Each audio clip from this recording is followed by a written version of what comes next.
اللهم صل على سيدنا حبيبنا مولانا محمد وبارك وسلم.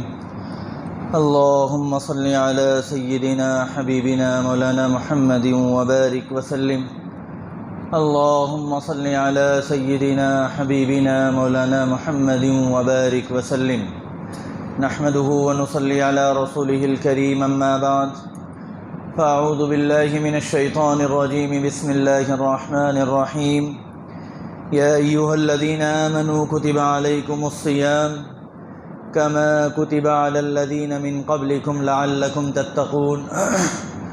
وقال تعالى: شهر رمضان الذي أنزل فيه القرآن هدى للناس وبينات من الهدى والفرقان فمن شهد منكم الشهر فليصم ومن كان مريضا أو على سفر فعدة من أيام أخر يريد الله بكم اليسر ولا يريد بكم العسر. صدق اللہ مولانا العظیم. عزیز دوستوں، دیکھتے ہی دیکھتے رمضان بالکل ہمارے سامنے ہے، اور پچھلے تقریباً شعبان کے پورے مہینے استقبال رمضان کو سمجھایا گیا ہے کہ کیسے رمضان کی تیاری کرنا ہے، اور ہمارے سامنے رمضان جیسا مبارک مہینہ ہے. پچھلے 3-4 جمعے سے یہ بات آپ حضرات کو سمجھائی جا رہی ہے. اس کا مقصد یہی ہے کہ رمضان جیسا بابرکت مہینہ یہ بار بار پتہ نہیں زندگی میں ملے یا نہ ملے. جیسے جناب رسول اللہ صلی اللہ علیہ وسلم رمضان کی تیاری کرتے تھے، وہ ساری باتیں آپ حضرات کو سنائی جا چکی ہیں. حضور پاک علیہ السلام نے رمضان کے شروع ہونے سے پہلے جو خطبہ دیا وہ بھی آپ حضرات کو سنایا جا چکا ہے، اور علماء کرام نے رمضان کے آنے سے پہلے حضور پاک علیہ السلام کی مبارک زندگی سے جو باتیں جو نکالی ہیں اور جو باتیں امت کو سمجھائی ہیں، وہ 16 احکامات بھی آپ حضرات کو سنائے جا چکے ہیں کہ رمضان آنے سے پہلے کیا تیاری کرنا ہے، اپنے آپ کو کیسا بنانا ہے، کون سی صفات اپنے اندر پیدا کرنا ہے، توبہ کرنا ہے، اللہ کے بندوں کو معاف کرنا ہے، اللہ کے راستے میں خرچ کرنا ہے، عبادات کی کثرت کرنا ہے، نماز کا اہتمام کرنا ہے، دعاؤں کا اہتمام کرنا ہے. اللہ دولت دے تو اللہ کے گھر کو حاضر ہو کر حرمین کو پہنچ کر رمضان گزارنا ہے اور عمرہ کرنا ہے. یہ ساری باتیں آپ حضرات کو بہت تفصیل کے ساتھ جمعے کے بیانات میں سنائی جا چکی ہیں. پچھلے جمعے میں سب سے آخر میں 2 باتیں میں نے آپ حضرات کے سامنے عرض کی تھیں جن کا تعلق استقبال رمضان سے ہے. نمبر 1 بات تو یہ تھی کہ دیکھو رمضان آ رہا ہے، اپنے آپ کو روزوں کے قابل بنا لو.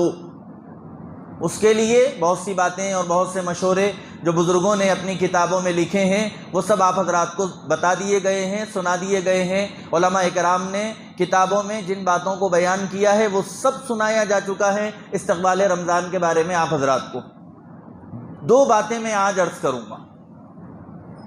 وہ یہ ہیں، نمبر 1 روزوں کا اہتمام. اس کے لیے بڑی محنت کرنی پڑتی ہے. روزے کی عظمت ہو ہمارے دل کے اندر.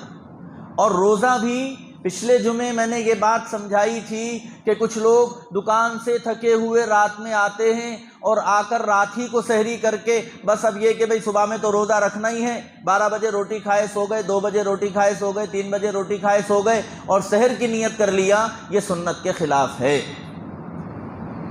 جس وقت جس کام کا اللہ نے حکم دیا ہے، جس وقت جو کام جناب رسول اللہ صلی اللہ علیہ وسلم نے کر کے ہم کو بتلایا ہے، اس وقت میں کرنا عبادت ہے. فجر میں 2 رکعت فرض اللہ نے کی، ہم بولیں کہ صاحب نہیں آج میرے کو ذرا زبردست دل لگ رہا نماز میں 4 پڑھتا ہوں، تو شریعت کے خلاف ہے یہ کام. ایک آدمی کہے ظہر میں بہت تھکا ہوا ہوں بھائی، کل سے نیند نہیں ہوئی، آج 4 کی جگہ 2 پڑھتا ہوں، تو یہ شریعت کے خلاف ہے یہ بات. ایک آدمی کہے کہ صاحب میں آج سفر پہ جا رہا ہوں، ظہر اثر کو ابھی پڑھ لیتا ہوں میں، نہیں. جو جس عبادت کا جو وقت ہے، جس طرح حضور پاک علیہ الصلوۃ والسلام نے کر کے سکھلایا ہے، روزے میں بھی ان تمام سنتوں کی رعایت کرنا ضروری ہے۔ حضور پاک علیہ الصلوۃ والسلام نے بالکل آخر وقت میں سحری کھائی،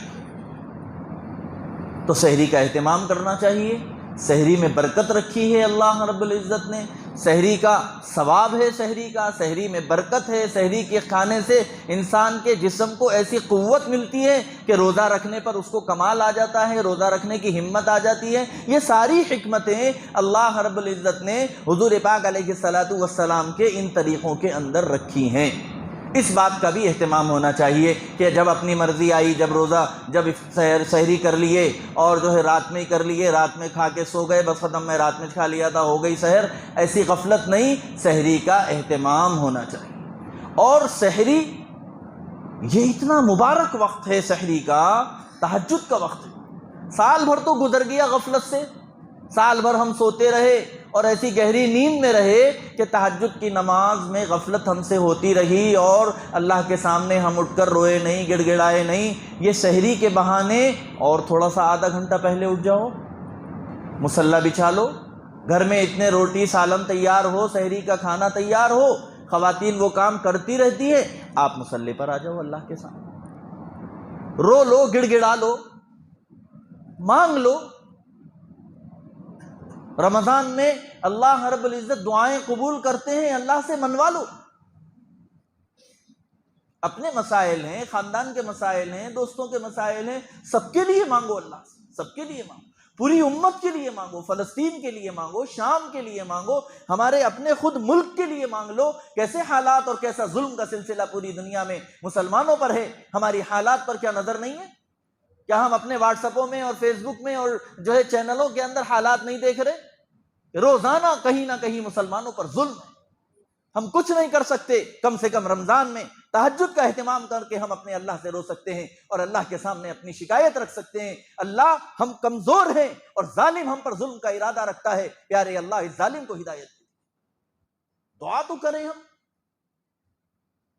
رات میں تراویح کے بعد جو ضروری کام ہے وہ کر لیجئے اور جلد سے جلد سونے کی کوشش کیجیے۔ خرابی یہ پیدا ہو رہی ہے کہ دیر سے سویا جاتا ہے، 1 بجے تک جاگ رہے ہیں، 2 بجے تک جاگ رہے ہیں، 2:30 بجے تک جاگ رہے ہیں۔ جن کا کاروبار ہے، تجارت ہے، ان کی تو ٹھیک ہے، ضرورت ہے، بے ضرورت لوگ جاگ رہے ہیں۔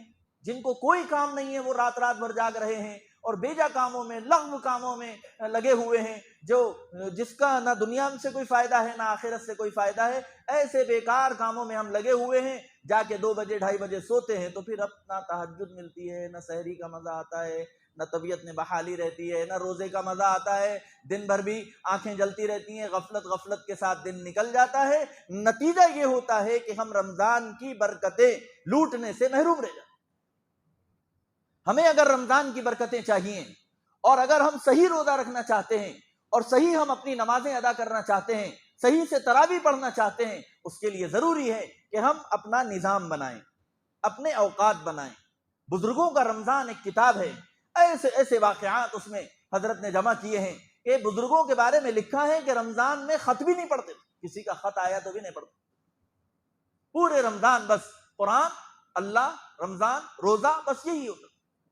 قرآن کی تلاوت ہو رہی ہے، قرآن کی جو ہے تراویح کا اہتمام ہو رہا ہے، قرآن کی تلاوت ہو رہی ہے، سحری کا اہتمام ہو رہا ہے، اللہ کے سامنے رات بھر کھڑے ہو کر رونے کا اہتمام ہو رہا ہے، اللہ کو راضی کرنے کی فکر ہو رہی ہے۔ نہ اخبار پڑھنا ہے، نہ لیٹر پڑھنا ہے، نہ خط پڑھنا ہے، نہ کوئی کام کرنا ہے، بس اللہ اللہ کرنا ہے۔ ہمارے سامنے ان بزرگوں کے نمونے ہیں۔ میں آئندہ جمعہ وہ سناؤں گا کہ بزرگوں نے کس اہتمام کے ساتھ رمضان گزارا ہے۔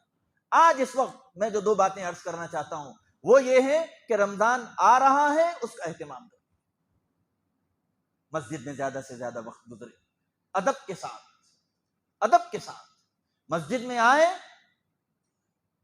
اللہ کا گھر ہے، اس کا ادب کا لحاظ ہونا چاہیے۔ قرآن کی تلاوت ہو، زور سے آواز میں بات نہ ہو، کسی کی دوسرے کی نماز خراب نہ ہو، کسی دوسرے کی تلاوت خراب نہ ہو، ہم سے کسی دوسرے کو تکلیف نہ ہو، اس بات کا، ادب کا لحاظ کرتے ہوئے اللہ کے گھر میں آنا ہے۔ رمضان میں ہماری مسجد میں قرآن کی آوازوں سے گونجنا چاہیے، رمضان میں قرآن کی تلاوتوں کا اہتمام ہونا چاہیے۔ خالی آئے ہم، اور آنے کے بعد مسجد میں بھی ہم لوگ آتے ہیں تو معاف کیجیے گا لیٹ جاتے ہیں، سو جاتے ہیں۔ اللہ کے گھر میں ہم قرآن کی تلاوت کا اہتمام کریں۔ ٹھیک ہے، طبیعت میں اگر لیٹنے کا تقاضا ہے، ایک کونے میں آپ لیٹ جائیے، آرام کر لیجئے، مسجد ٹھنڈی ہوتی ہے، اس سے منع نہیں ہے، لیکن جب تک طبیعت میں ہمت ہو قرآن کا اہتمام۔ یہ قرآن کا مہینہ ہے، یہ قرآن کا مہینہ ہے۔ شہر رمضان الذی انزل فیہ القرآن، اللہ رب العزت نے فرمایا کہ یہ جو رمضان ہے یہ وہ مہینہ ہے جس میں قرآن کو اتارا گیا، قرآن کو نازل کیا گیا۔ تو اس مبارک مہینے میں روزہ بھی رکھنا ہے، قرآن کی تلاوت بھی کرنا ہے، قرآن کی تلاوت کا اہتمام ہو۔ پورے سال ہمارا قرآن سے کوئی تعلق نہیں ہے،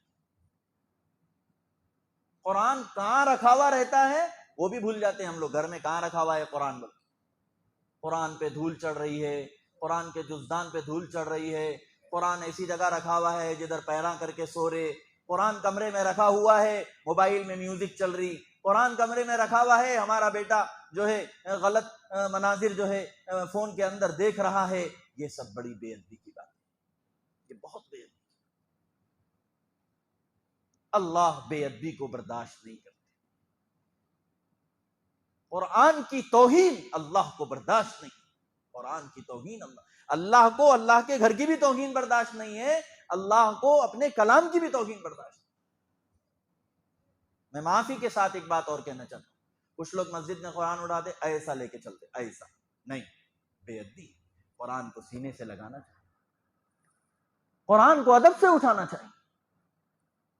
مجبوری میں آپ پیر لمبا کر رہے ہیں، طبیعت خراب ہے، پیر کی تکلیف ہے، آپ کر سکتے ہیں، دل میں ادب ہونا چاہیے، دل میں ادب ہونا چاہیے۔ قرآن کو آنکھوں سے لگاؤ، قرآن کو دل سے لگاؤ، قرآن کی زیارت کرو۔ علماء نے کتابوں میں لکھا ہے، ایسے واقعات لکھے ہیں کہ صرف قرآن کو محبت کی نگاہ سے دیکھ لینا بھی ہدایت کے لیے کافی ہے۔ اگر کوئی آدمی قرآن پڑھنے ٹائم نہیں مل رہا، قرآن یاد کرنے ٹائم نہیں مل رہا، قرآن سننے سنانے ٹائم نہیں مل رہا، تو صرف محبت کی نگاہوں سے دیکھ رہا ہے۔ علماء نے کتابوں میں ایسے واقعات لکھے ہیں، ایسے واقعات لکھے ہیں کہ قرآن کو بار بار محبت سے دیکھنا وہ بھی انسان کے لیے ہدایت کا ذریعہ بنتا۔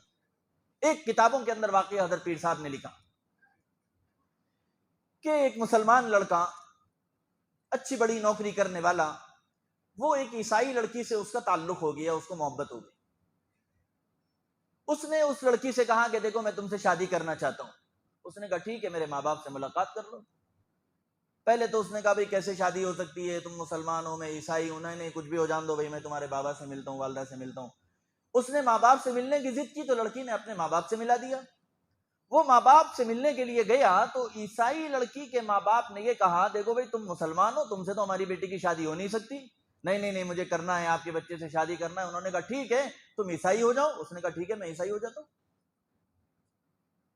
اس نے کہا کہ کام ایسے نہیں چلے گا، تم کو ہمارے ساتھ رہنا پڑے گا، الگ رہنا پڑے گا۔ تم ہماری بچی کو تمہارے ماں باپ کرنے لے کے گئے تو انہوں پھر جینے نہیں دیتے، ستاتے، لہذا تم ماں باپ کو چھوڑ دینا۔ اس نے کہا میں ماں باپ کو چھوڑ دوں گا۔ تم اپنے محلے کو چھوڑ دینا۔ اس نے کہا میں چھوڑ دوں گا، تم جہاں بولے وہاں گھر لے کے رہوں گا۔ دین چھوڑ دیا، ماں باپ کو چھوڑ دیا، محلہ چھوڑ دیا، اسلام چھوڑ دیا، محبت کی دیوانگی میں جنون چڑھ گیا، محبت کا، عشق کا، سب کچھ چھوڑ دیا۔ چھوڑنے کے بعد جب ماں باپ کا گھر چھوڑ کے جا رہا تھا، حضرت نے لکھا ہے کہ اس وقت میں وہ اپنی کچھ آفس کی اور کمپنی کی ضروری کتابیں لے کر جا رہا تھا، اس میں قرآن کریم بھی ساتھ میں چلا گیا۔ اب اس نے لے جا کر اپنے گھر میں کتابیں جمائیں اور اپنے آفس کو جانے لگا اور عیسائی مذہب پر اپنی زندگی گزارنے لگا، عیسائی لڑکی کے ساتھ زندگی گزارنے لگا۔ گزارتے گزارتے ایک دن اس نے کتابیں جمائیں تو اس کی نظر قرآن کریم پر پڑ گئی۔ اس نے فوراً اس کو اٹھا کے ادب سے، کیسا بھی مسلمان تھا، اس نے ادب سے قرآن کریم کو رکھ دیا، اور رکھنے کے بعد حضرت نے لکھا ہے آفس کو جاتا، قرآن پر نظر ڈالتا اور نظر ڈال کر گھر سے جاتا، اور گھر میں جب داخل ہوتا قرآن پر نظر ڈالتا۔ ایک دن یہ سلسلہ اس کا چلتا رہا، قرآن کی تلاوت نہیں کر رہا، قرآن کو پڑھ رہا نہیں، قرآن کو یاد نہیں کر رہا، محبت سے قرآن پر نظر ڈال رہا ہے، اس کا یہ عمل اللہ کو اتنا پسند آیا۔ ایک دن وہ آفس سے گھر آیا تو دیکھا کہ قرآن نہیں ہے۔ بیوی سے پوچھا کہاں گیا وہ؟ یہاں پہ ایک ہرے کلر کا ایک کتاب رکھی ہوئی تھی، کہاں ہے وہ؟ تو بیوی کہنے لگی کہ جو کتاباں جو بکاں آپ بھی نہیں پڑھتے، میں بھی نہیں پڑھتی ہوں، ویسٹ ہو گئی، وہ کتاباں میں لے کے جا کے ڈسٹ بن میں ڈال دی۔ اس کا دل لرز گیا، وہ بے چین ہو گیا، اور بے چین ہونے کے بعد بیوی سے غصے میں اس نے کہا کہاں پھینکے وہ کتابیں بتاؤ، اور وہ بیوی لے جا کر اس کو ڈسٹ بن دکھائی۔ اس نے ڈسٹ بن میں سے پہلے وہ ہرے کلر کا قرآن نکالا، ہری جلد کا کیا ہوا قرآن نکالا، سینے سے لگایا، اللہ نے ہدایت کا فیصلہ کر دیا۔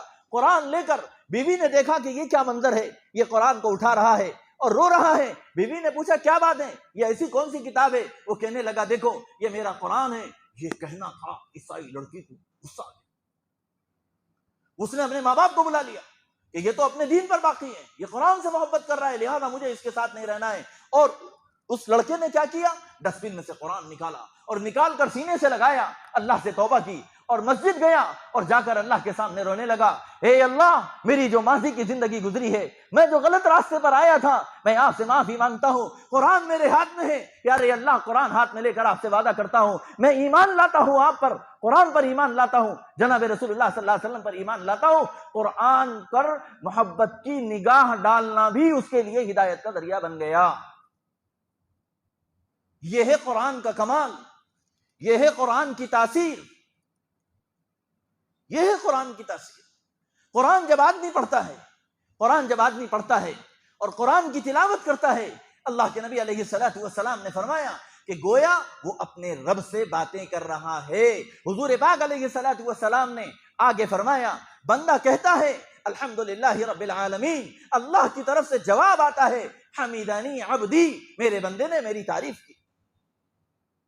اللہ خوش ہو جاتے ہیں، اللہ کان لگا کر اس کی طرف سنتے ہیں جو قرآن کی تلاوت کرتا ہے۔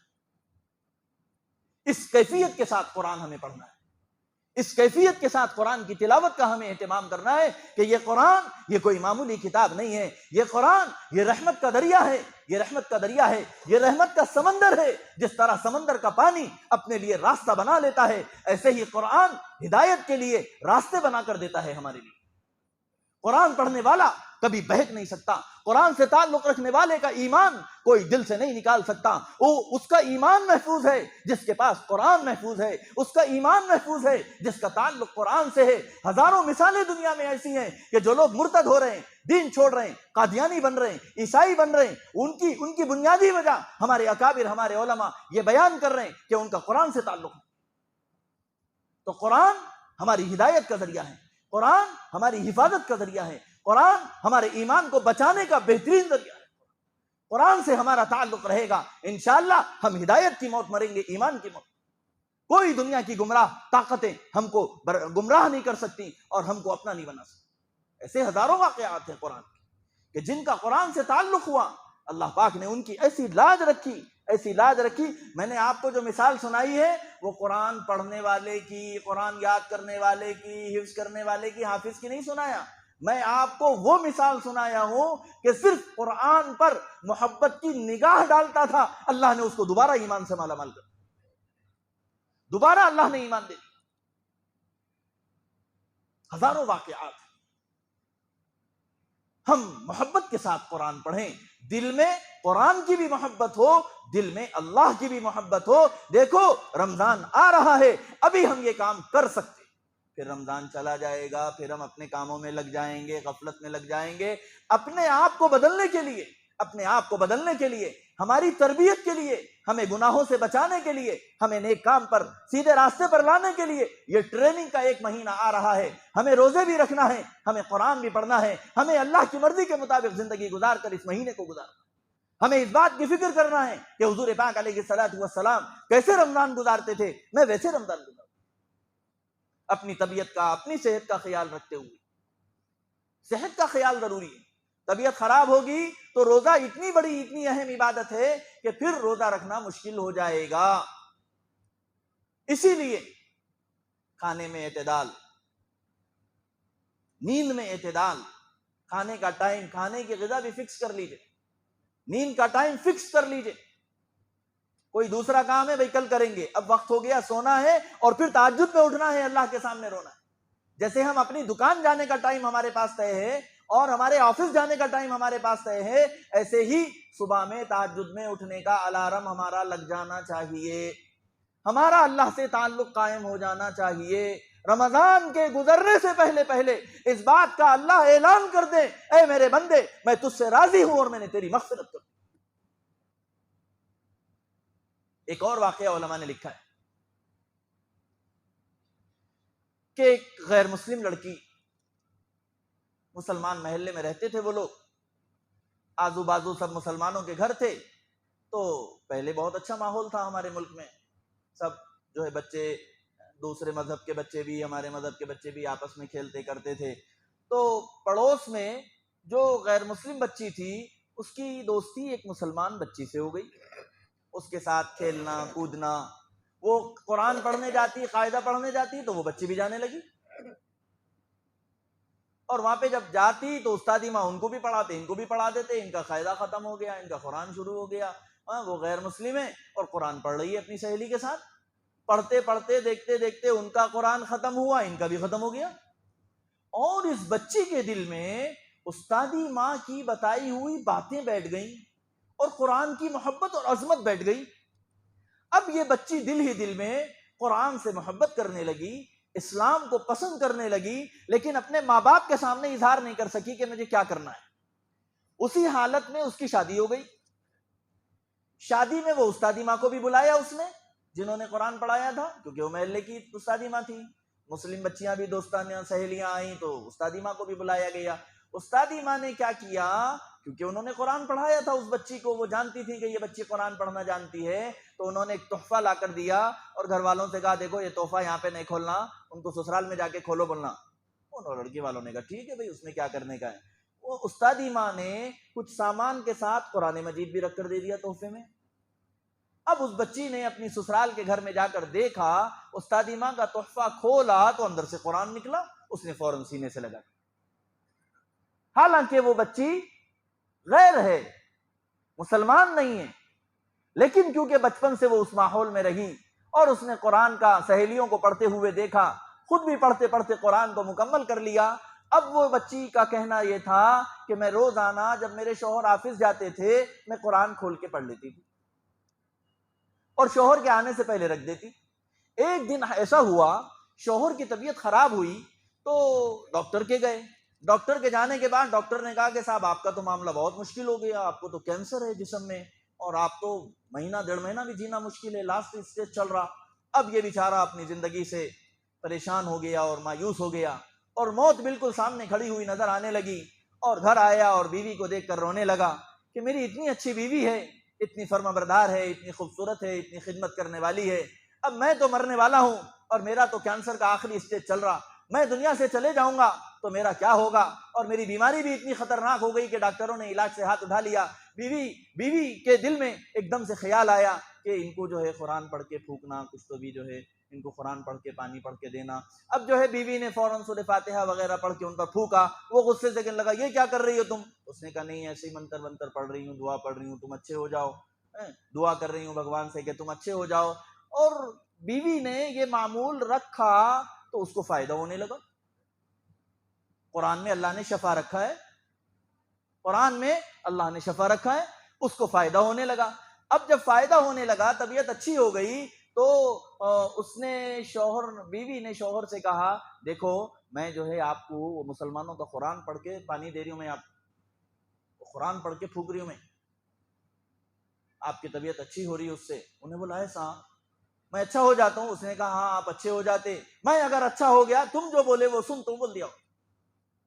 اب یہ سلسلہ چلتا رہا، مہینے دو مہینے وہ غیر مسلم بچی قرآن کی تلاوت کر کے سورہ فاتحہ پڑھ کے پھونکتی، پانی پر پھونکتی، اللہ نے اس کے شوہر کو شفا دے دیا۔ اب شوہر جب اچھا ہو گیا، رپورٹیں بالکل نارمل ہو گئیں، صحت اچھی ہو گئی، تو اس نے کہا بھائی بتاؤ کیا کریں گے، اب میں تو اچھا ہو گیا۔ تو اس نے کہا دیکھو تم جو اچھے ہوئے ہو وہ قرآن کی برکت سے اچھے ہوئے، قرآن کی برکت سے اچھے ہوئے ہو۔ اور اس کی زندگی میں تو تجربہ تھا، اس کی خود کی طبیعت تھی، اس نے فوراً اس بچی سے کہا کہ اب کیا کرنا چاہیے؟ کہنے لگے چلو کسی نیک آدمی کے پاس جا کے، کسی مسجد میں جا کر ہم جو ہے مولانا صاحب کو پکڑ کے ہم کلمہ پڑھ لیتے ہیں۔ وہ دونوں گئے اور جا کر دونوں نے اسلام قبول کر لیا۔ اللہ نے ان کو اولاد دی، انہوں نے بیٹے کو بھی اسلام کے طریقے پر چلایا۔ یہ قرآن کا کمال ہے، یہ قرآن کا کمال ہے۔ جو صرف قرآن کو دیکھ رہے ہیں، قرآن پر محبت کی نگاہ ڈال رہے ہیں، قرآن ان کے ذریعے ہدایت کا ذریعہ بن رہا ہے۔ اب بتاؤ بھائی، ہم کو ہمارا تعلق قرآن سے کیسا ہونا چاہیے؟ ہم تو ایمان والے ہیں، ہم تو مسلمان ہیں، ہم تو اللہ کو ماننے والے ہیں، ہم تو قرآن کو ماننے والے ہیں۔ ہماری زندگی میں کتنا قرآن ہے؟ آدمی غور کر کے دیکھ لے کہ کہ میں مسلمان ہوں اور میں اللہ کو ماننے والا ہوں، اللہ کے نبی کا ماننے والا ہوں۔ میری زندگی میں کتنا قرآن ہے، کتنی قرآن کی تلاوت ہے، کتنے سورے مجھے یاد ہوئے ہیں۔ میری عمر 40 سال ہو گئی، مجھے نماز کے سورے یاد نہیں۔ میری عمر 60 سال ہو گئی اور مجھے جو ضروری قرآنی آیات یاد ہونا چاہیے وہ بھی یاد نہیں ہے۔ تو اس طرف توجہ کی ضرورت ہے۔ یہ رمضان کا پیغام ہے، یہ استقبال رمضان کا پیغام، کہ اپنی زندگی میں تبدیلی آئے اور ہم مسجد کو پکڑنے والے بن جائیں اور مسجد کو آنے والے بن جائیں، اور مسجد میں ادب کے ساتھ رہیں۔ مسجد اللہ کا گھر ہے، زور سے آواز نہیں نکلنا۔ کلکٹر آفس میں جا کے پکارتے، کسی منسٹر کے آفس میں جا کے پکارتے، یہ تو بادشاہوں کا بادشاہ ہے، یہ دنیا کا معظم محترم مقام ہے، اللہ کا گھر ہے، یہاں ہم ادب سے آئیں گے، سر جھکا کر آئیں گے، ڈرتے ہوئے آئیں گے، روتے ہوئے آئیں گے اور روتے ہوئے باہر جائیں گے۔ اے اللہ، آپ کا شکر ہے، آپ نے مجھے اپنے گھر میں بلایا۔ باہر نکلیں گے تو یہ احساس ہمارے دل میں ہونا چاہیے کہ اے اللہ، میں اتنی دیر مسجد میں رہا، اگر کوئی مجھ سے مسجد میں رہنے میں غلطی ہو گئی یا کوئی بے ادبی ہو گئی، پیارے اللہ، میں تو مسجد میں آپ کو خوش کرنے آیا تھا، اگر آپ کو ناراض کرنے والا کوئی کام ہو گیا معاف کر دیجیے۔ یہ بے ادبی اللہ کو پسند نہیں ہے۔ مسجد کا ادب، قرآن کا ادب، میں ایک بار کہوں گا، قرآن کو اٹھائے تو ادب سے اٹھانا، ایسا نہیں اٹھا لینا، بے ادبی سے نہیں اٹھا لینا۔ چھوٹا پارا بھی ہے، بے ادبی سے نہیں اٹھانا۔ بچوں کو بھی قرآن کا ادب سکھلانا، بغیر وضو قرآن کو ہاتھ نہیں لگانا، بچوں کو بھی یہ بات سمجھانا، بیٹے یہ اللہ کی کتاب ہے، یہ کوئی معمولی کتاب نہیں ہے، یہ تو جناب رسول اللہ صلی اللہ علیہ وسلم کے صدقے طفیل میں ہم کو ملی ہے، ورنہ قرآن اتنی عظیم کتاب ہے، اتنی عظیم کتاب ہے۔ علماء نے اپنی کتابوں میں لکھا ہے کہ قرآن یہ حضور پاک علیہ الصلوۃ والسلام کے صدقے میں ہم کو ملا ہے، اور صرف انسان قرآن پڑھ سکتا ہے، فرشتے قرآن نہیں پڑھ سکتے۔ علماء نے لکھا ہے فرشتے قرآن نہیں پڑھ سکتے۔ فرشتوں میں صرف ایک فرشتے ہیں جو حضرت جبرائیل علیہ الصلوۃ والسلام ہے، جو قرآن کے اللہ رب العزت جن کو قرآن کی آیات دیتے اور وہ آ کر حضور پاک علیہ الصلوۃ والسلام کو سناتے۔ فرشتے قرآن سن سکتے ہیں، پڑھ نہیں سکتے۔ یہی وجہ ہے کہ علماء نے لکھا ہے کہ جب کہیں قرآن پڑھا جاتا ہے تو فرشتوں کا ہجوم لگ جاتا ہے، کیوں؟ وہ بیچارے پڑھ نہیں سکتے۔